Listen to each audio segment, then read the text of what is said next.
At least one person has been killed and 19 others injured after a Russian attack on Ukraine's Kyiv region. Israeli Prime Minister Benjamin Netanyahu has asked President Isaac Herzog for a pardon amid his years-long corruption trial. Swiss citizens have overwhelmingly rejected initiatives that plan to tax the super rich and introduce mandatory civic service to women.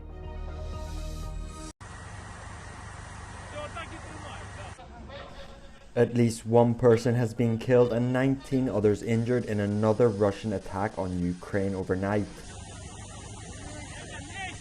This time, the target was the country's capital region. Children are reported to be among the wounded.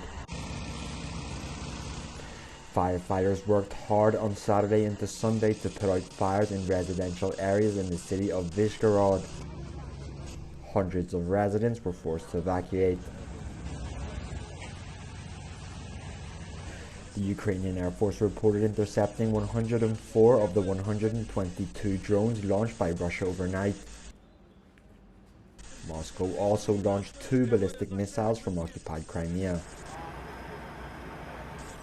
At least 5 people have been killed and 39 injured in Ukraine in the past 24 hours, with casualties reported in several regions.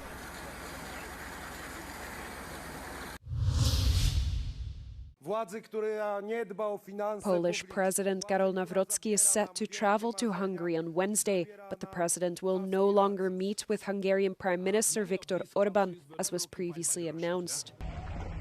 The reason, as stated by the presidential palace, is Orban's visit to Moscow, where he secured guarantees for long-term energy supplies from Russia.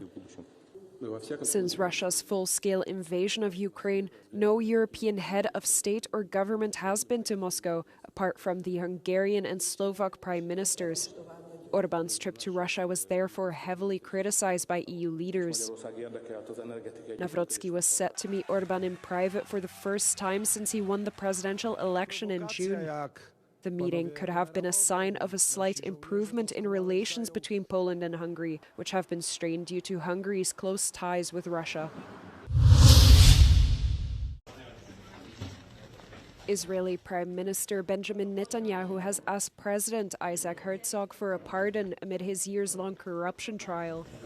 The presidency called the request extraordinary and said it had significant implications, but said that it would responsibly and sincerely consider it.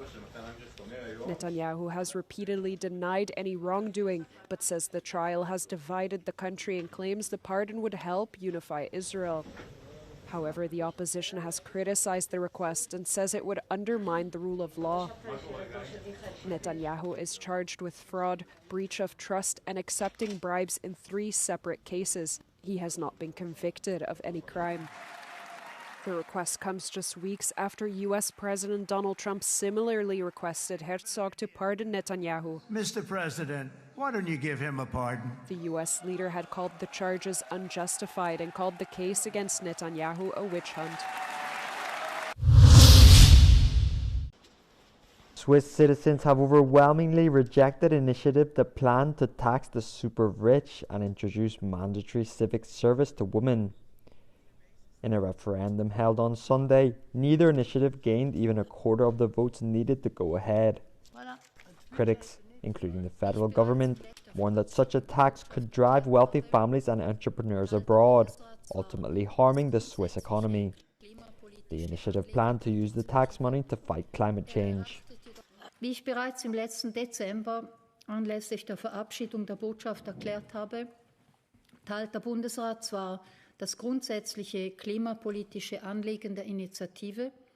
Er erachtet jedoch die vorgeschlagene Finanzierung der Klimapolitik aus mehreren Gründen als problematisch und auch nicht als zielführend und empfiehlt den Stimmbürgerinnen und Stimmbürgern daher, die Initiative abzulehnen.